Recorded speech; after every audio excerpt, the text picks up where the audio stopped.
காராமணி காய் இருந்தா இந்த மாதிரி பொரியல் பண்ணுங்க. பொரியல் பண்ணதுக்கு அடுப்புல கடாய் வச்சு 2 ஸ்பூன் அளவுக்கு பச்சை வேர்க்கடலை சேர்த்து வறுத்து விட்டுடலாம். இப்ப இது கூட 4 வரமிளகா, 1 ஸ்பூன் வரமல்லி, 1/2 ஸ்பூன் ஜீரகம், 1/4 ஸ்பூன் அளவுக்கு வெந்தயம், 1 ஸ்பூன் வெள்ளை எள்ளு, 1 ஸ்பூன் கடலைப்பருப்பு, 1 ஸ்பூன் அளவுக்கு உளுத்தம் பருப்பு சேர்த்து நல்லா வறுத்து விட்டுடலாம்.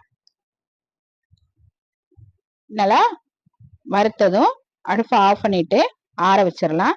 அதே கடாயில 2 ஸ்பூன் ஆயில் விட்டுலாம். ஆயில் சூடானதும் ஒரு பெரிய வெங்காயத்தை கட் பண்ணி போட்டுக்கலாம்.